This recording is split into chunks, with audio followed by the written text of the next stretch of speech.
Hello everyone. Hopefully you've watched a few of Daniel's videos already. Just to give you a little bit more information on him,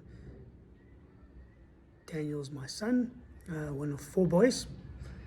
Yeah, we only knew one recipe, my wife and I. He's our second eldest. He's 14, he'll be 15 in January next year. All four of them were born in Dubai when we lived there a few years back. And just to tell you a little bit more about Daniel, Daniel was diagnosed with autism around about his second birthday.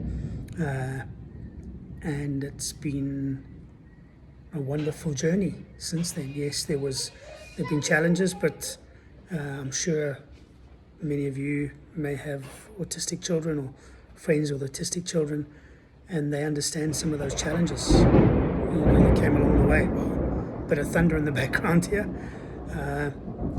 But I have to say that despite the challenges, it's been extremely fulfilling having Daniel in our lives. And we feel very blessed.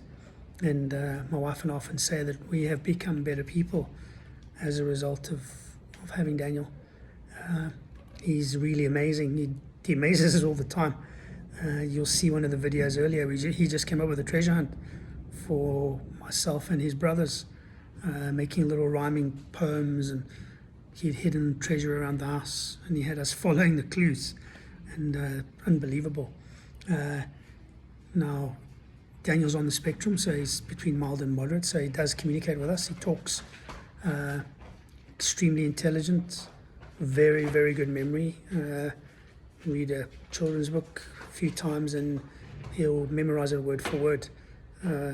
His favorite was the Gruffalo when he was very young, and you try and read it back to him, and if you get one of the words wrong, he'd correct you without looking at the page. You'd have to start the whole book again, so you have to be very careful. Obviously very set in his ways, as most autistic children are. They like their routines. I remember one of the things when we were younger, we used to take a lot of photographs of things, and he was very visual. So, instead of saying we're going to go to the supermarket, we'd have a picture of him sitting in the supermarket trolley, and we'd show it to him and say we're going to the supermarket. Then he could visualize where we were going, and he could look forward to it. One of the things we learned early on is that autistic children, many of them like what are called event horizons. So they like to look forward to something.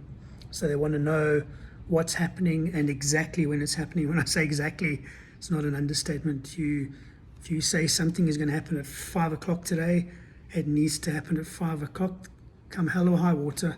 Otherwise, you won't live it down for the next couple of weeks. You'll keep being reminded that it actually happened at 5:15 and you had said it was going to happen at 5 o'clock. So got to be very careful of that.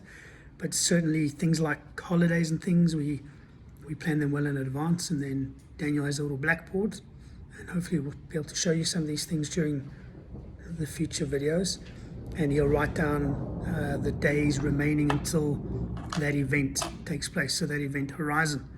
So he sees it on the horizon and he counts down the days towards it. So for instance, we're going to go down to the coast at the end of the year, spend time with family, and X number of days are left. And then the day comes, and every day he'll rub off the blackboard and make the day one less, counting down those days. But then when we get there on the other side, as soon as we arrive, what's the first thing he asks us?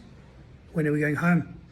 So he needs a new event horizon, which is when you are actually leaving again. So you have to tell him that quite quickly as well, and then he spends the rest of the holiday counting down to when you're going back home again. So we often chuckle about it. It's part of our lives now. But yeah, as I said, an absolutely amazing child. He's super, super intelligent, great memory. And we'll, in future videos, I'll tell you a little bit more about, some of the things, some of the challenges we faced, and, some of the things that we had to overcome, and maybe some of the techniques and that we used as a family to help overcome them. But yeah, we look forward to sharing information with you, and, please add some comments at the bottom and ask some questions, if maybe something that we can share with you, maybe that we went through as well, or share a story with us as well. That would be amazing, and hopefully we can all learn a little bit from each other and from these absolutely amazing children that we have. And there's another one of mine in the background, young Liam. He's 6. Say hello to everyone, Liam. Give them a wave. Hello. He's 6 going on 16 though. But Daniel's his older brother and Daniel's his guardian angel. Okay, we'll see you soon. Take care. Thank you. Goodbye.